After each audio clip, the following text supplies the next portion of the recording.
Món cuối cùng lẩu ruốc bò bay. Cái lẩu này là nấu bằng mắm ruốc, mà đặc biệt là mắm ruốc này là đặt riêng chứ không phải là mua mắm ruốc làm sẵn ở ngoài, đặt riêng ở một công ty chuyên sản xuất. Dạ. Cà tím thả vào. Cà tím và một ít ớt hiểm sim xanh tăng cái vị cay lên. ớt sim xanh. Nhìn nó có vẻ vừa giống một chút xíu về cái lẩu mắm rồi lẩu ớt gà ớt hiểm ha.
Xin chào cả nhà, Gia Phú và Mèo rất vui được chào đón cô chú anh chị và tất cả các bạn đã đến với PM Food Travel.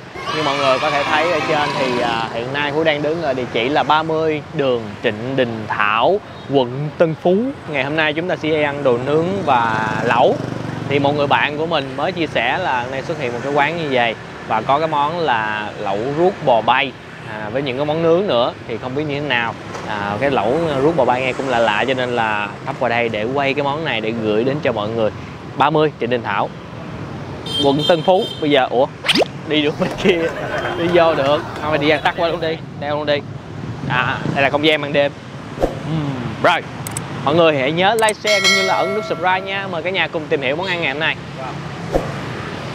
Ok, giới thiệu với mọi người, đây là anh Hải, bếp trưởng của quán 30 Station.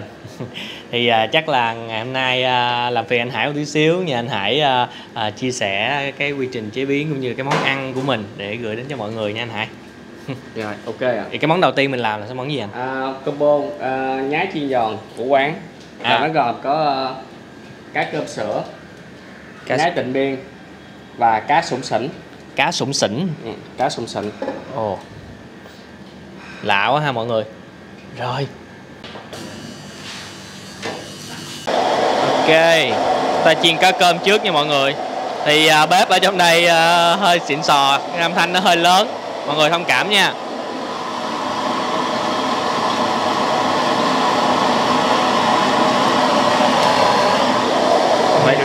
Mình phải để xa cái bếp ra.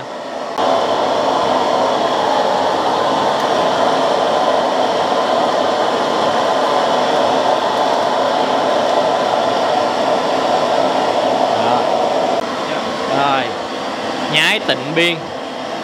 Anh Hải có thể chia sẻ thêm này tí xíu không anh? Con nhái này là giờ nói sao ta? Người ta sấy khô vậy.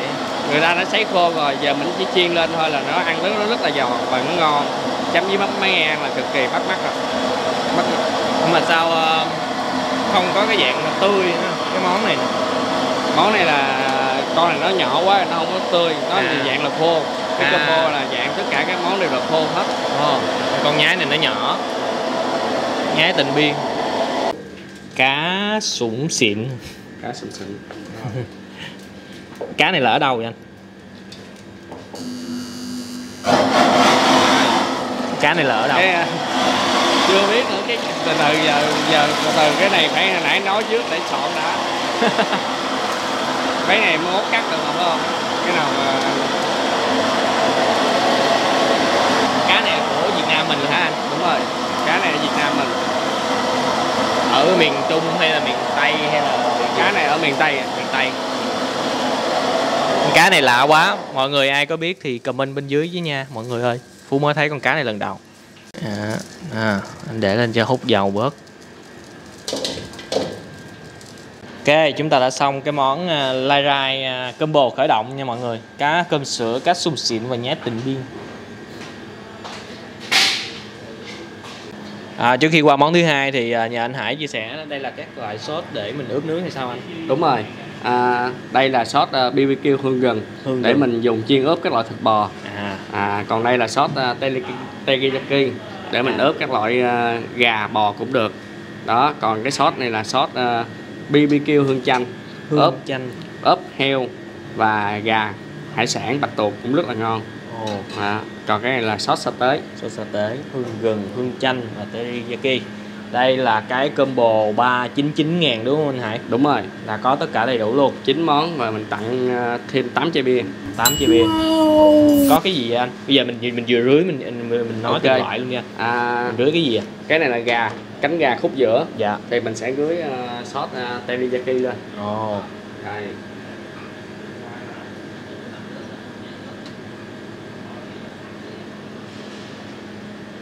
Đấy. Còn đây là vú heo. Dạ rồi, tiếp luôn. Vú heo thì mình sẽ xài sốt chao. Sốt chao. Hoặc là sa tế. Thì khách yêu cầu cái nào thì mình cho người ta cái đó. Dạ.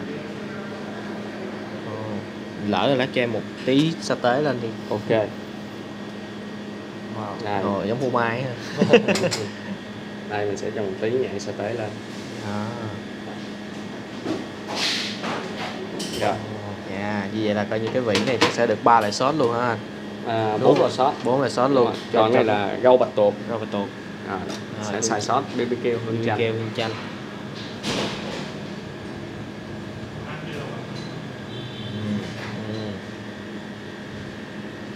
Rồi. Còn đây là 3 chỉ bò cuộn nấm. BBQ hương gừng. Đúng rồi, mình sẽ xài sốt BBQ hương gừng.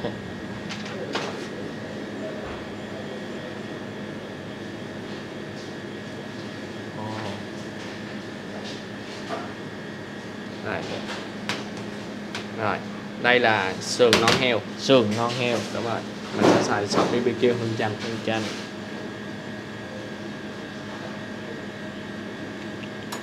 Combo này rất là hợp lý cho mọi người đó nha mọi người ơi. Những ai mà dạng thích lai rai nhẹ chúng ta có thể gọi combo này 399 mà còn được tặng 8 chai bia. Rồi, tim bò.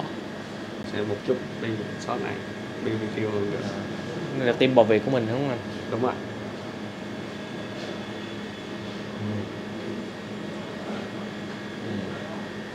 Rồi cái này là thăn ngoại bò. Đúng rồi. Sốt luôn. Sốt này luôn. Bò là hương gừng. Cái này sốt này chuyên ăn bò cho nên sốt này lên bò ăn rất là ngon. Có gừng để nó đẩy đi cái cùi bò. Có hai cái rau củ quả để ăn kèm cho đỡ ngán. Thì đặc biệt mình sẽ cho cái sốt teriyaki lên nướng nó rất là thơm.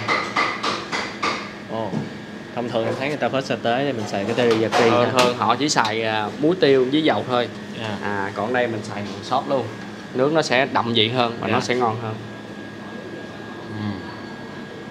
Nấm này là đùi gà phải không anh? Đúng rồi, cái này là nấm đùi gà. Đó, xong combo nướng ngoài bàn. Rồi, có cái quay cạnh gà. Đó, sau mình ra cho miếng thịt lá cho nó xanh xanh cho nó đẹp mắt.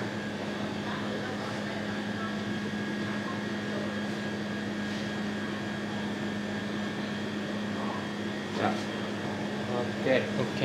Mời mọi người đến với món thứ ba, đó là combo nướng tảng đá 288.000. Bây giờ anh làm gì anh Hải?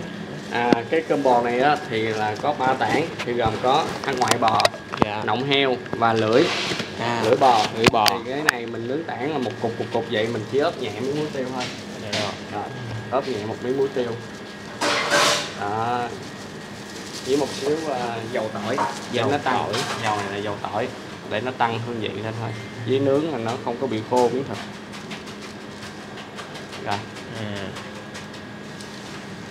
Rồi. Rồi, chút nhẹ nhàng đơn giản để ăn với cái gọi là mắm bò hóc. Mắm bò hóc chấm với rau củ quả ốp đá, là đặc sản của người Campuchia. Đó. Đó. Rồi mình chỉ Đơn giản vậy thôi. đúng rồi, nó sẽ tăng được cái vị thịt lên. Rồi Xếp lên luôn. xếp lên. Em thấy trên hình là như có bánh tráng nữa đúng không anh?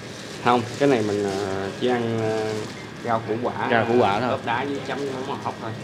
Nếu mà ai mà muốn cuốn bánh tráng thì mình cho họ bánh tráng cuốn luôn. Giờ cái sốt anh để đâu? Đây. Hiện nay trend là sốt trứng muối, nhưng mà tại sao anh lại chọn cái trend này là món bò hóc? Mình phải làm lạ hơn người ta. Cái này đặc sản của Campuchia, ăn nó sẽ ngon hơn cái sốt trứng muối nhiều lắm và nó lạ nữa. Đó, đây. Em thấy có cái miếng đó là miếng gì vậy? Đó, mắm á, con mắm bò hóc á. Đó, con mắm của nó đó.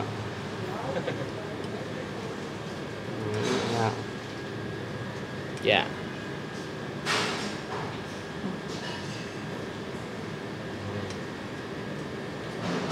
Món này mà mấy bạn nào mà không chịu được mùi mắm là chắc phải thua rồi.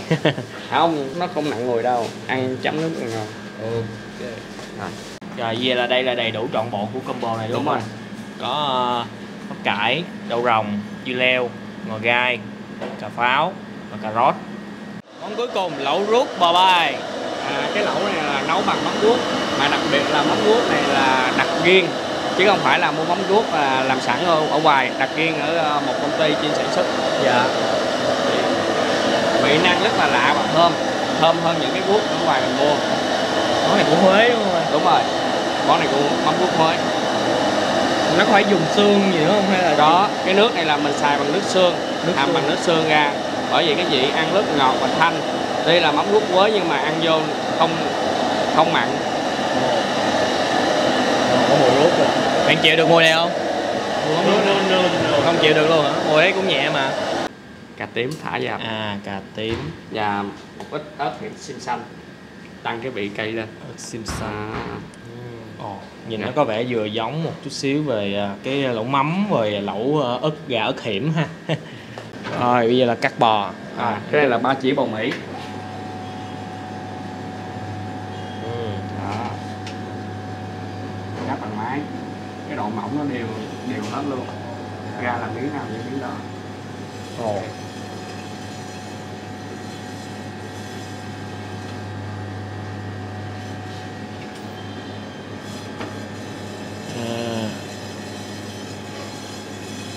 Cắt theo chiều dài.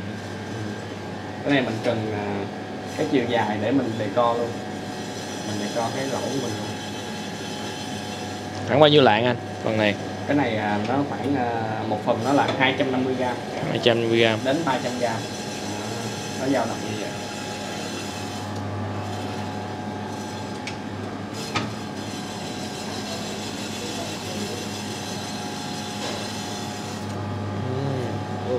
Rồi chúng ta sẽ coi cảnh xếp bò bay nè mọi người. Cái này phải đặt ha. Đúng rồi, có bán cái này sẵn phải đặt. Nếu quầy họ bảo đảm không có bán sẵn đâu.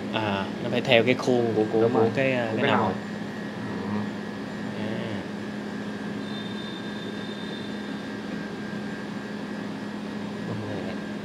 Phơi đồ. Phơi bò. Khoan. Đảo chiều.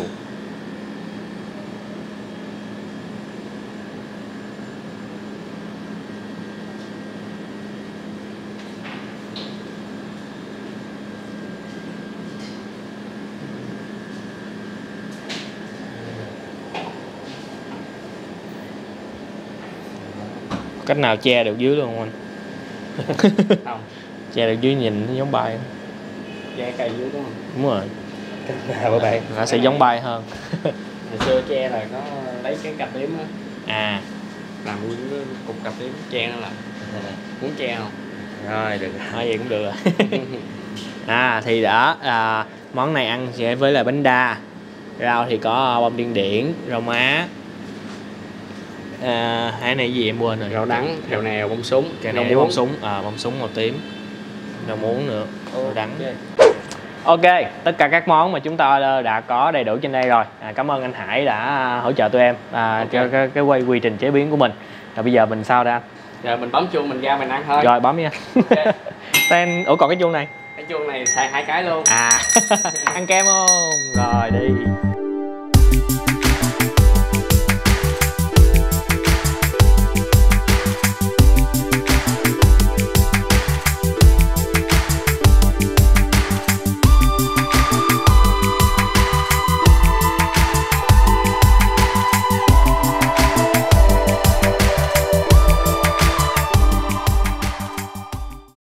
Ok, trước khi ăn thì ở đây sẽ có một cái quầy để chúng ta có thể lấy các loại nước chấm theo ý thích của mình.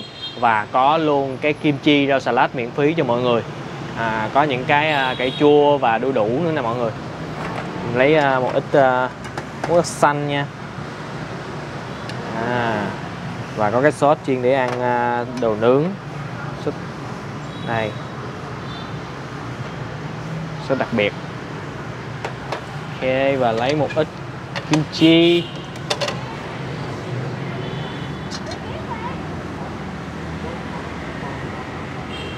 Đó, đu đủ, chua và salad để cuốn. Để đây luôn. Rồi mất tiêu luôn. Không có cái tay. Từ rồi. Ok, mình đã yên vị rồi thì trên tay Phú đang là cái menu của 30 Station Food Garden. Ở đây thì Phú thấy là cái mức giá rất là vừa phải. Một món ăn, một món lẩu á, đối với một món ăn thì khoảng 79.000. Còn món lẩu thì khoảng 199.000 cho lẩu Thái hải sản, như lẩu rút bò bai là 179.000.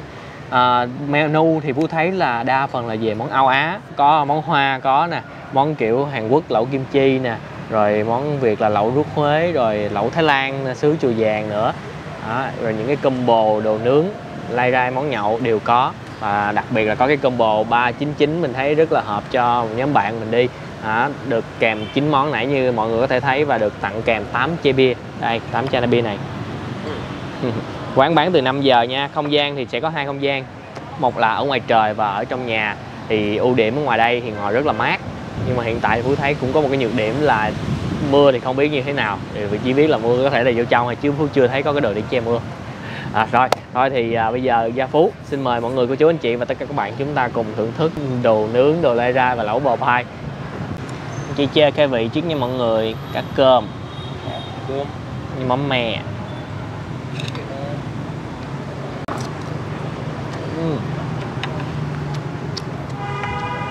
Nhái Tịnh Biên lạo hả mọi người.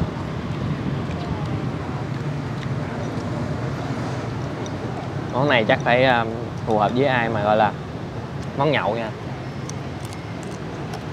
Vâng, nó giòn, nó ít thịt, nó không có thịt nhiều, được cái giòn, nó thơm thơm. Đây con cá gì, cái gì quên tên rồi, sùng xỉn gì đó. Sùng xỉn gì đó. Hồi nãy nhìn lúc mà chưa chiên nó có rất là có thịt ha mọi người. Giờ nhìn nó cũng còn thịt nè. Tấm mắm me nữa.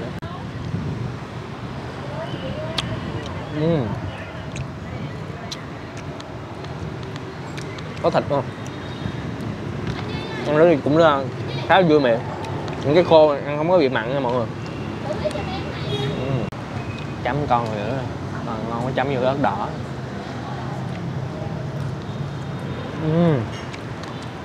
Chấm ớt đỏ ngon, 2 tương ớt được. Bây giờ Phú đang đắn đo một tí xíu. Tại vì ban đầu là mình định quay cái lẩu rút bò bai này thôi, nhưng mà quay ít món quá thì nó sẽ không có hấp dẫn cho mọi người, cho nên mới gọi thêm những cái combo để cho các cô chú hay là các bạn, những ai mà đi nhóm á, thì mình để mình mường tượng được cái phần ăn đó. Bây giờ nướng thì sẽ hơi mất thời gian, là sợ trời tối nè. Bây giờ Phú sẽ nướng đại khái rồi mình nhờ bạn nhân viên nướng nha. Đây mình sẽ thử một số cái như là cánh gà teriyaki, nướng một số ít thôi nha. Đây bò, sốt bò hương gừng, với lại cái gì, hương chanh là cái gì ta, heo đúng không, heo đó. Đây vú hoa tim che hết không nhìn nhận ra luôn. bởi vì cái vú nằm đâu ta, À đây. Ôi giời. Quên, nó nằm kế bên nè. Ôi trời.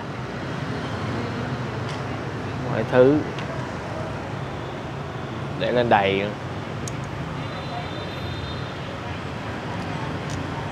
Những đại khái coi cảnh nướng nha mọi người. Miếng ngoại thăn bò. Khổ lắm. Quay nhiều món khổ lắm mọi người. Vừa nó bị quay nó khó, vừa cách làm sao để mà canh để cho mọi người xem được đầy đủ hình ảnh hấp dẫn. Sao em? Phê không em? Phê, quay nhiều món phê, đợi nó chín là mòn mỏi. Đen tàn bò nè, miếng này nè. Đây, vú nè. Đây là cái gì? Cái này là cái thăn. Thăn mềm. Cái sốt ướp của nó làm nó có cái độ ngậy, độ ngọt, cái mà hương gừng đó, rất là vừa vị. Cái lưỡi này thì nó cũng giống ướp giống rồi, cho nên mình bỏ lên đây mình cuốn mình ăn nha. Ăn theo kiểu đồ nướng Hàn Quốc tí xíu. Đây, chấm cái sốt này, sốt đặc biệt.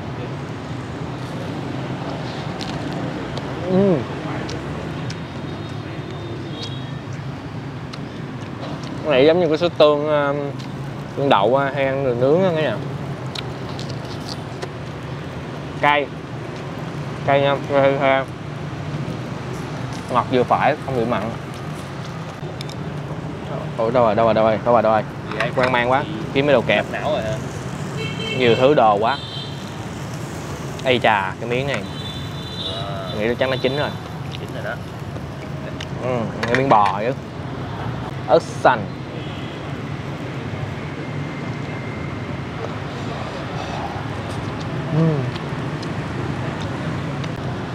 Sốt rất là đậm. Nó hai cái nó vẫn hòa quyện với nhau. Đây chú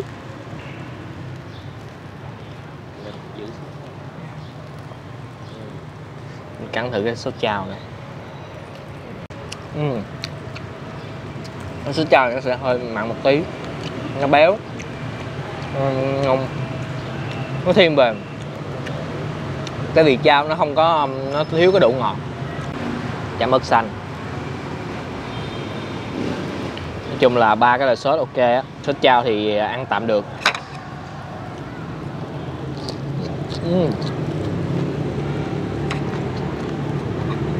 Gà chín nữa nè. Gà với heo nãy là hương gì? Hương chanh đúng không? Thì là hương chanh này định ăn không trước. Ăn không trước. Cắt nó ra cái miếng heo này. Đấy.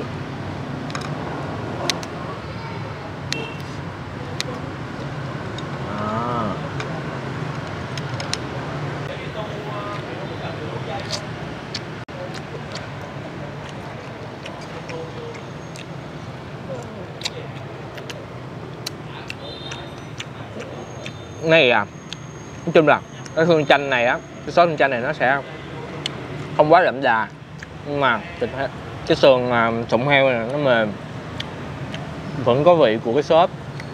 Mình phải chấm thêm để tăng thêm. Chấm như cái ớt đỏ nha. Kim chi, cánh gà.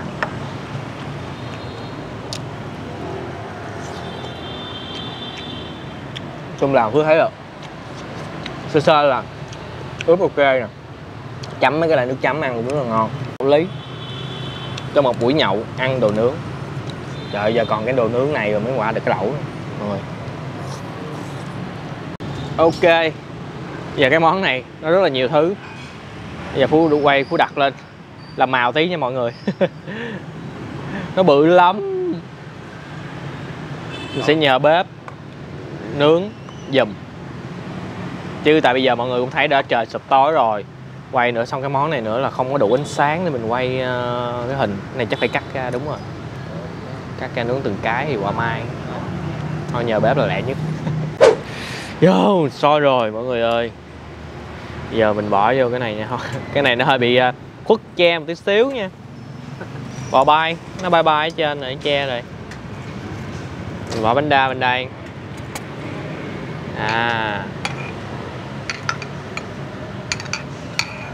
Mình một miếng nước vô đây trước, úp. Để nguội.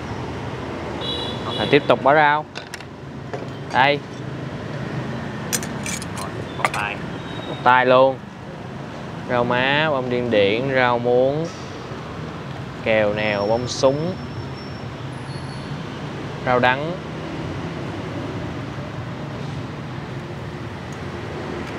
Bò thì chắc là mình sẽ nhúng rồi.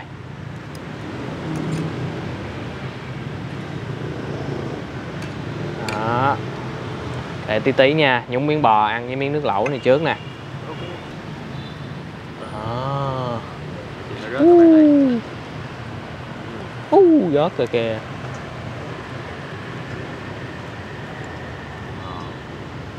Đấy.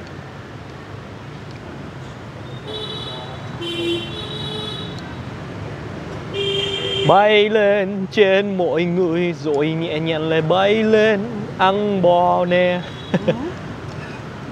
Đấy, bò chỉ nhúng nhúng như vậy thôi, ăn lắm. Hay quá bạn ơi.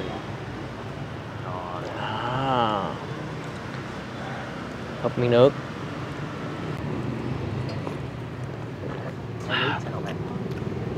Ít đậm đà hậu vị, khó miêu tả cái lẩu. Lẩu ruốc cho nên vị nó là ruốc, nhưng mà nó không phải dạng mà bị quá nồng, là bám cái mùi ruốc ở trong miệng mình nha. Nó trôi, cay, thơm. Mà lẩu này chắc cũng, mình nghĩ chắc cũng kén người ăn á.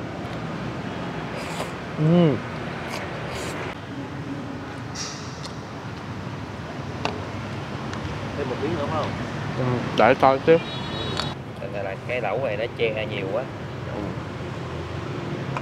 Nói là kén ăn trên những ai ấy, nhưng mà thật sự là cái, nếu mà mọi người muốn thay đổi khẩu vị với một cái món lẩu kiểu dạng vùng miền như vậy, chúng ta có thể gọi thử ăn, biết đâu mọi người lại thích. Chỉ những ai, mình nghĩ là những ai mà không quen ăn cái mắm ruốc thì mới ăn không được thôi, chứ lẩu này cũng rất là dễ ăn nha. Đấy, gắp bánh đa lên. Đó, xanh xanh, nâu nâu. Bây giờ thêm miếng bò. Đấy. Nhúng nhúng nhúng bò nhúng tắm. Không cay nha. Thấy ớt gì chứ nó không có cay nhiều đâu mọi người. Đây mà cái ớt là như là ớt ăn lẩu gà lá không? Dạng lẩu gà ớt hiểm á, ớt xiêm xanh mà. Có cay không? Nếu mà muốn cay thì mọi người nên bỏ nhiều hơn. Chứ tôi thấy là vị nó ok vừa. Ok, cho vô tô nhẹ nhàng. Đó.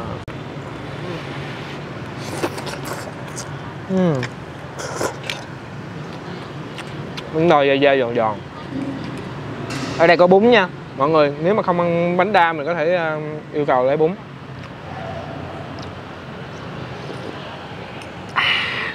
Cái vị nó nồng nàn đó mọi người.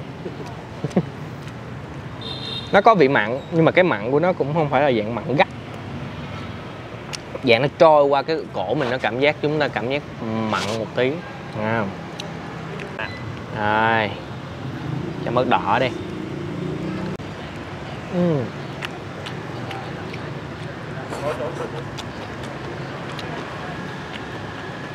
Thực sự là nồi nãy giờ đây rất là mát luôn mọi người, nhưng mà nó cũng là một cái nhược điểm. Nếu mà gió cứ vậy hoài á, mình nướng đồ ăn á sẽ hơi lâu nha mọi người lưu ý. Như là cái món bò tảng là bao lâu luôn á.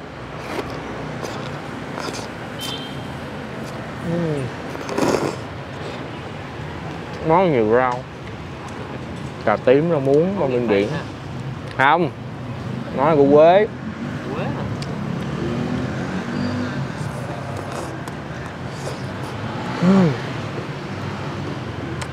Nhiều sốt chấm quá, chấm cũng búa xua luôn nha mọi người. Thực ra này không còn chấm rồi, cái nước có đậm vị rồi. Mình ăn cái bò để mình cảm nhận được cái vị ngọt của bò.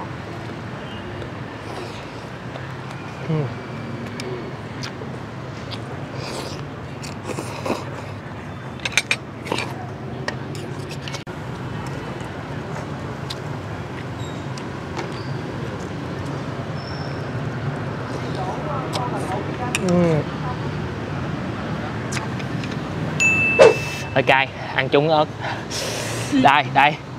Đây là cái bò tảng mà mình đã nhờ bếp nướng cho xong. Giờ mình chấm vô cái món bò hóc này nha. Nó giống như phô mai. Lạ quá.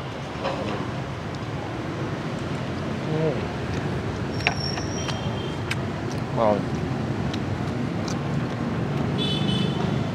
Ngon sữa à.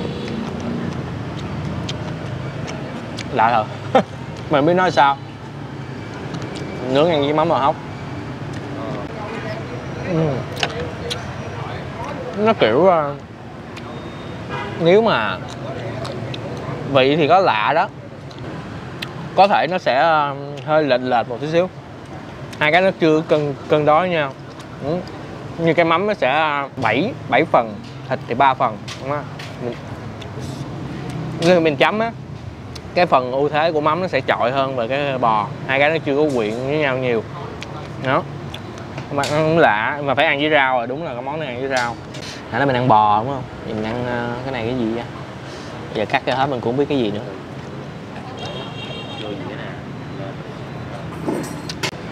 Thực ra cái mắm này không có ăn, nó chua chua, nó có một chút vị ngọt, không có vị đắng, không quá cay.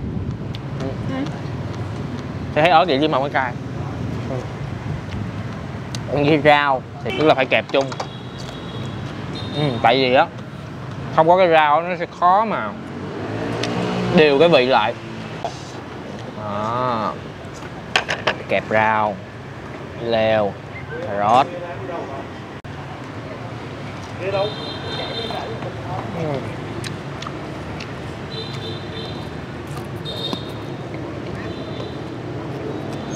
Món này hơi kén nha mọi người, lưu ý nha.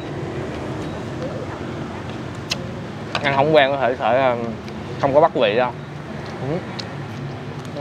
Nhưng mà tổng thể gia vị thịt nó ngon. Còn mà phù hợp hay không thì tùy khẩu vị của từng người. Ok. Mệt quá bạn ơi, mình không còn sức chở bạn về đâu bạn ơi. No rồi. Rồi thôi, no nhưng mà phải làm là công việc chính là cho nó đàng hoàng một tí xíu chứ.